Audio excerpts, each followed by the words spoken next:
Hi guys, the Metal Maniac back again, and before I start, I just want to say that this is going to be my last video for today, and after this video, I'm going to take a break from uploading videos for, I don't know, a few days. Two reasons. One, I have run out of albums to review.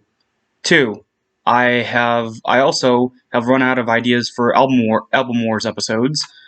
And so yeah, until I can get my next paycheck and buy a couple more albums, and until I can figure out another pairing idea for Album Wars episodes, uh, I'm not going to be uploading any videos. So it probably will be a few days before I return to the channel and upload more videos.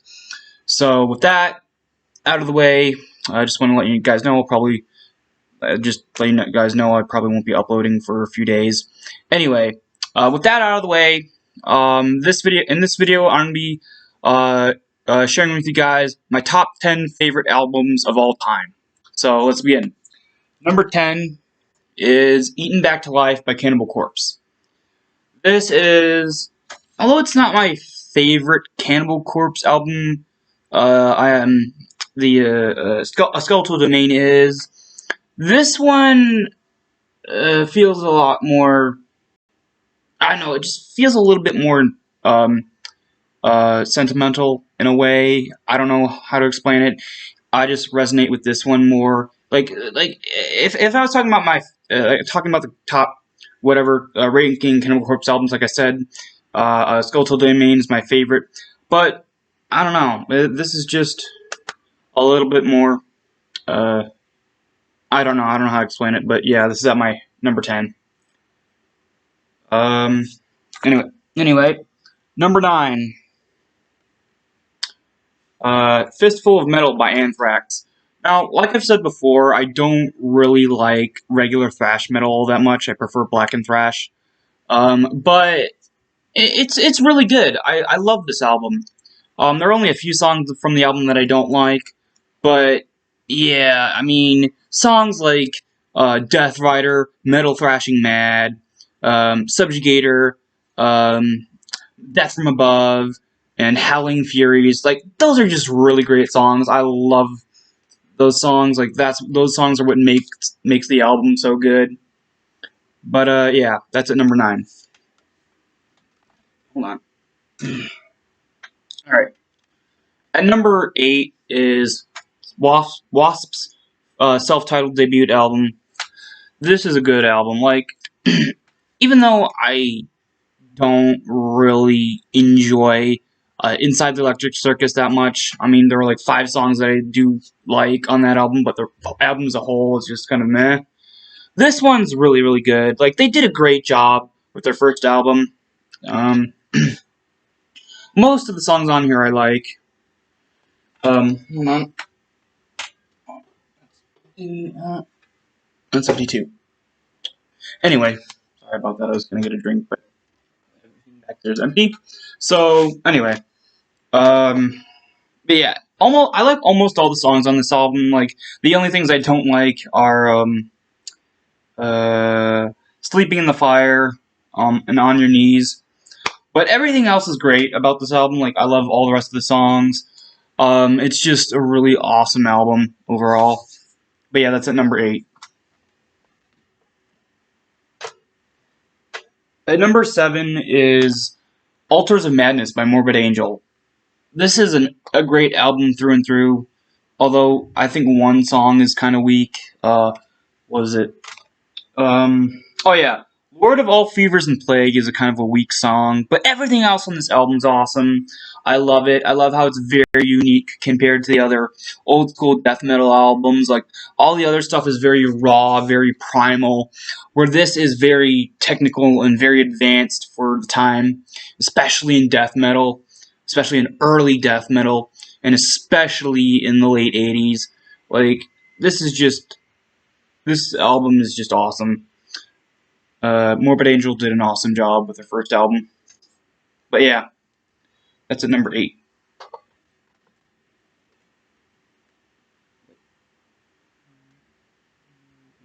No, that's at number 7, actually. I'm sorry about that.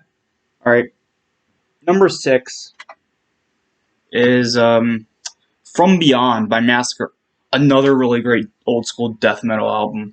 This one, I'd say I like a little bit more because even though the Altars of Madness is a lot more technical, this one is just a lot. Even though this is in between being technical and being very raw and primal.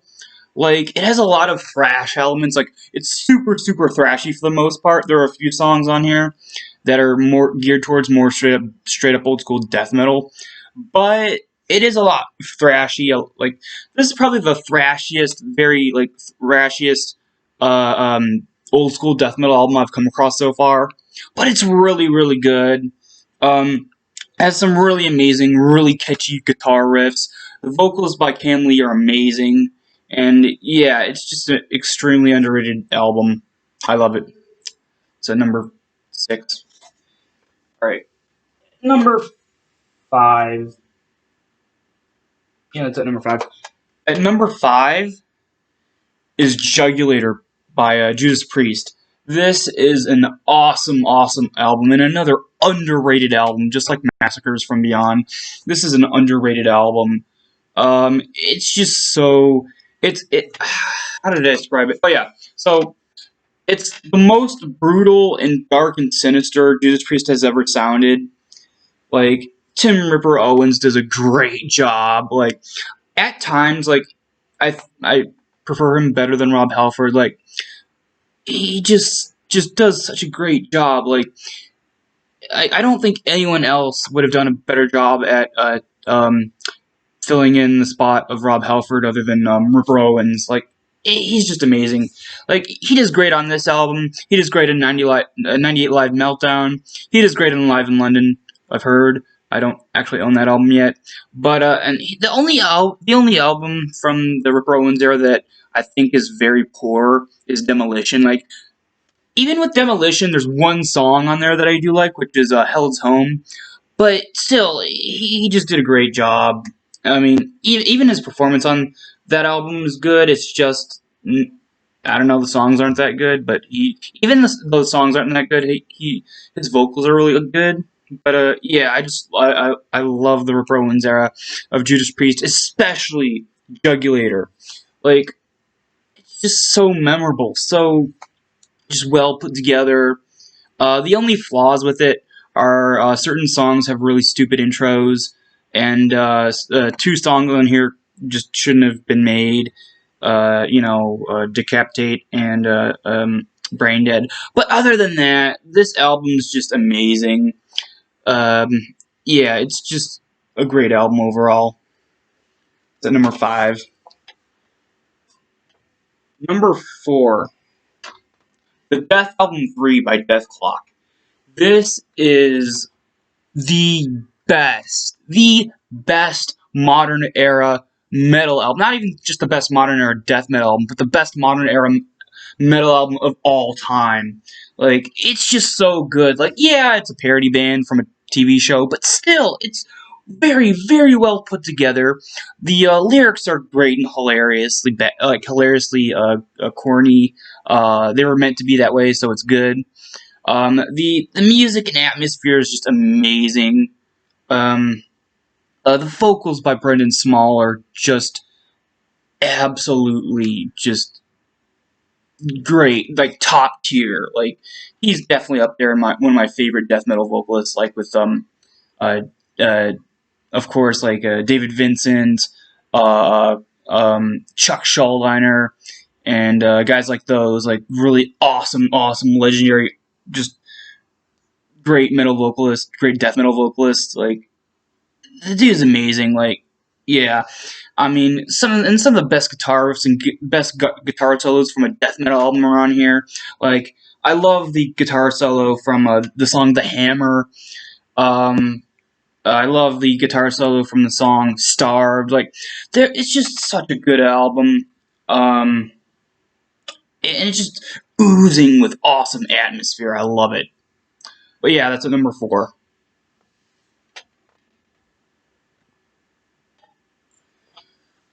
All right, at number 3 is Show No Mercy by Slayer. This is my favorite thrash album of all time.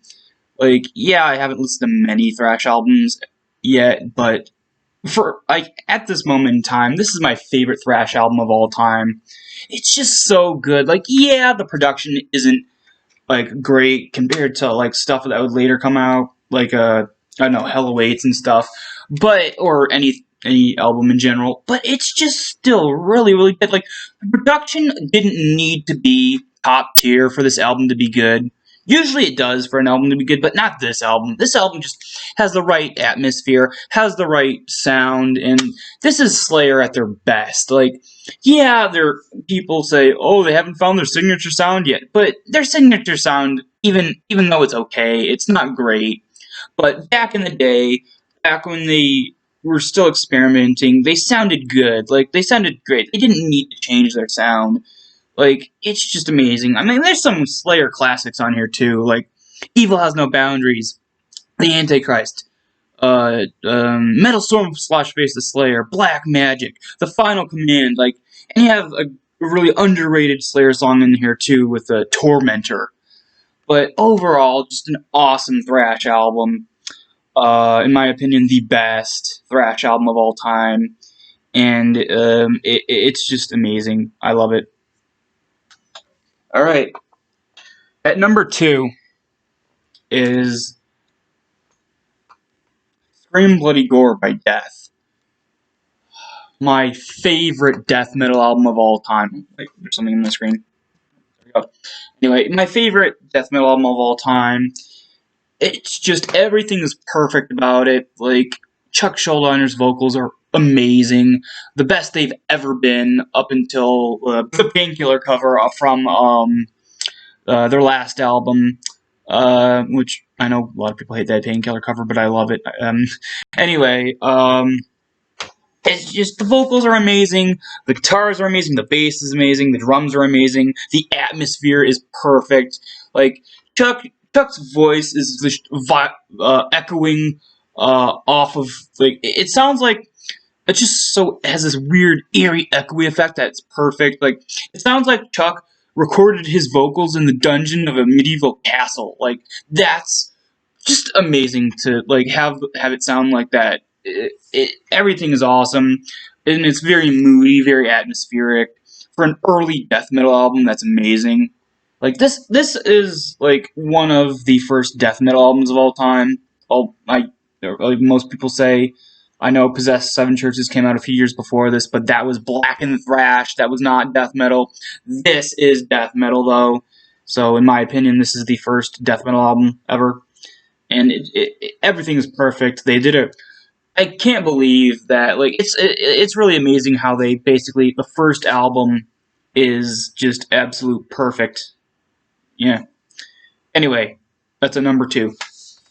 And at number 1, my favorite album of all time is, of course, The Number of the Beast by Iron Maiden. Even though it's not a perfect album, and it's only near perfect, it's still my favorite. Like, because, I mean, Iron Maiden's my favorite band of all time, and this album is just unapologetically just all-out 80s. Like, again, like I've said before, this album, take any album from the 80s, and this sounds the most 80s, especially in, like, songs like, The Number of the Beast, Run to the Hills, and especially Hallowed Be Thy Name and 22 Acacia Avenue. Like, this is just a legendary album for a reason. It's just one of, like, it's just a special album to me.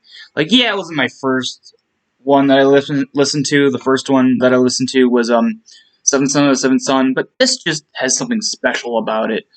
I can't really describe what it is in particular, but it just feels right, you know? It just feels right. And I absolutely love it. Oh, and, yeah, this is, the song Hallowed Be Thy Name has, in my opinion, Clive Burr's best drum performance of all time. Anyway, so that's my, that's my top 10 favorite albums of all time. Like I said in the beginning of the video, I'm taking a break from uploading videos for a few days until I could get my paycheck so I could buy more albums to review, because I've already kind of run out of albums to review, and I can't, at the moment, can't think of any Album Wars episodes ideas. So yeah, so just heads up, that I will be uploading videos, but not for a few days. All right, that's it for this video, and I'll see you guys next time.